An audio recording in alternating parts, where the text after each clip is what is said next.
Hello everyone, Radhe Radhe.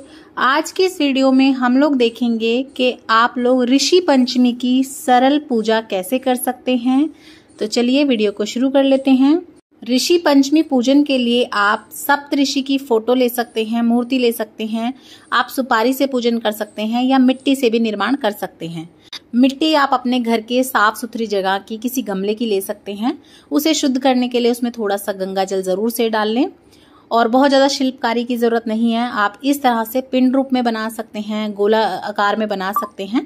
तो देखिए मैंने यहाँ पिंड रूप में 7 जो है ऋषि बनाए हैं और एक बनाई जाती है अरुंधति माता।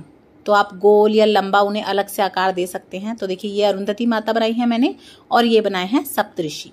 तो इस तरह से आप बना लें। बस ध्यान रखिएगा जो मिट्टी आप लें वो साफ सुथरी जगह की हो और थोड़ा सा गंगा जल उसमें हम डाल लेंगे।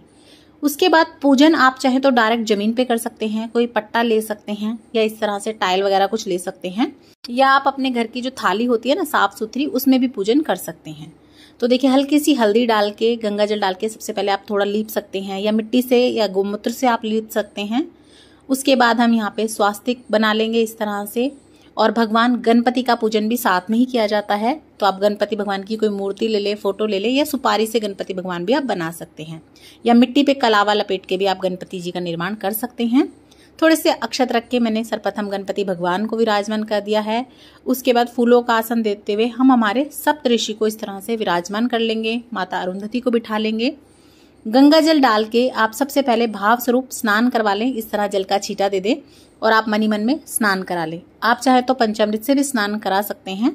उसके बाद सबसे पहले हम गणपति भगवान को रोली से चंदन से तिलक कर देंगे, अक्षत चढ़ा देंगे। उसके बाद सप्तऋषि को हम चंदन से तिलक कर लेंगे, उन्हें भी अक्षत चढ़ा देंगे। माता अरुंधति को आप लाल रंग की कोई चुन्नी उड़ा सकते हैं या कोई कपड़ा उड़ा दें, नहीं तो आप वस्त्र रूपी कलावार्पण भी कर सकते हैं। सभी को हम वस्त्र रूपी कलावार्पण कर देंगे, भगवान गणपति को, सप्त ऋषियों को। और अगर आपके पास जनेऊ हो तो आप सभी को सप्त ऋषियों को जनेऊ भी अर्पण कर सकते हैं, नहीं तो आप कलावा ही चढ़ा दें। तो इस तरह से सभी को हम कलावा चढ़ा देंगे, अच्छे से उनका पूजन कर लेंगे। उसके बाद हम हमारा दिया दीपक जोड़ लेंगे। आप देसी घी का या तिल के तेल का दिया जोड़ सकते हैं। अपने दिए का भी आप अच्छे से पूजन कर लें, तिलक कर लें। उसके बाद हम फूल अर्पण कर देंगे। भगवान गणपति को हो सके तो गुड़हल का या गुलाब का फूल अर्पण करें, नहीं तो जो आपके पास हो आप वो अर्पण कर सकते हैं। सप्त ऋषि को भी हम इस तरह से फूल अर्पण करेंगे। माता अरुंधति को हो सके तो आप लाल रंग का या गुलाब का फूल अर्पण कर दें, नहीं तो जैसा आपके पास है आप वो अर्पण करके पूजन कर सकते हैं। ऋषि पंचमी वाले दिन व्रत किया जाता है और इस व्रत में दूध, दही या किसी भी प्रकार का कोई अनाज नहीं खाया जाता। सूखे मेवे या फल आप इसमें खा सकते हैं। यहाँ मैंने पंचमेवा ले लिए हैं। तो सप्तऋषि को, माता रानी को, गणपति को, सभी को हम भोग लगा देंगे पंचमेवा का। कुछ फलों का भी आप भोग लगा सकते हैं। तो इस तरह से हम भोग प्रसाद लगा देंगे और ये प्रसाद फिर बाद में जो व्रती हैं वो भी ग्रहण कर सकते हैं। तो इस तरह से हमने भोग लगा दिया है। जल का भोग जरूर से लगाएं। सभी को इस तरह से हम जल अर्पण कर देंगे। उसके बाद कुछ भी अपनी यथाशक्ति अनुसार आप दक्षिणा जरूर से निकालें। तो यहाँ हम दक्षिणा अर्पण कर देंगे। अगर आप व्रत नहीं भी करना चाहते तो केवल आप पूजन भी कर सकते हैं। उसके बाद यहीं पर बैठकर कथा सुनी जाती है। कथा सुनने के लिए हम 1 लोटा जल ले लेंगे। साथ ही में आप या तो फूल ले लें या फिर आप कुछ दाने ले सकते हैं कथा सुनने के लिए। और अपने सीधे हाथ में हम दाने या फूल लेंगे और यहीं पर बैठकर हम कथा सुनेंगे। कथा का वीडियो आपको चैनल पे मिल जाएगा, उसे जरूर देखिएगा। कथा सुनने के बाद ये दाने फूल हम भगवान के आगे अर्पण कर देंगे। धूप दीप दिखा के प्रेम पूर्वक हम आरती कर लेंगे। सर्वप्रथम भगवान गणपति की आरती करें। और अगर आपको सप्तऋषि की आरती आती है, मंत्र आते हैं तो आप वो बोल सकते हैं, नहीं तो आप इस तरह से 3 बार 5 बार घुमा लेते हैं तो इसे भी आरती ही माना जाता है। ये जो लोटे में जल है इससे आप अर्घ दे सकते हैं और हाथ जोड़ के क्षमा याचना कर लें, कोई भूल चूक हुई हो उसके लिए। तो इस तरह से आप ऋषि पंचमी की पूजा कर सकते हैं। पूजन के बाद जो 1 लोटा जल है वो आप अर्घ दे देंगे। ये जो प्रसाद आपने चढ़ाया है ये वो आप प्रसाद स्वरूप सभी में बांट दें, खुद भी ग्रहण कर सकते हैं।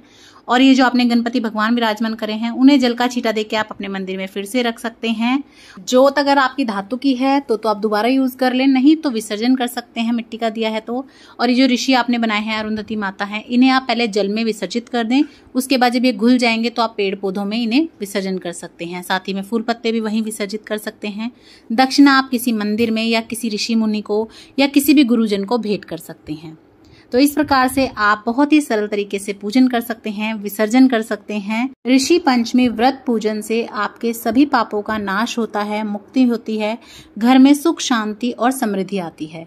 और अगर महिलाएं इस व्रत को करती हैं तो महिलाओं के कुछ विशेष दिन होते हैं जिनमें उनका पूजा करना, पूजा की चीजों को छूना निषेध होता है, या कई ऐसे कार्य होते हैं जो निषेध होते हैं और जिनके करने से पाप लगता है। तो अगर महिलाएं ये व्रत करती हैं तो उनके सभी पापों से उन्हें मुक्ति मिलती है। तो इस तरह से आप व्रत पूजन कर सकते हैं, विसर्जन कर सकते हैं। वीडियो आपको कैसी लगी बताइएगा। थोड़ी सी भी हेल्पफुल लगी हो तो ज़्यादा से ज़्यादा शेयर कीजिएगा अपने फ्रेंड्स एंड फैमिली के साथ। और इसी तरह की और वीडियोस देखने के लिए चैनल पर बने रहें। अभी तक सब्सक्राइब नहीं किया है तो प्लीज़ सब्सक्राइब कर लीजिएगा। लाइक शेयर करना बिल्कुल ना भूलें और कमेंट बॉक्स में जय सिया राम जरूर से लिख दें। जय सिया राम।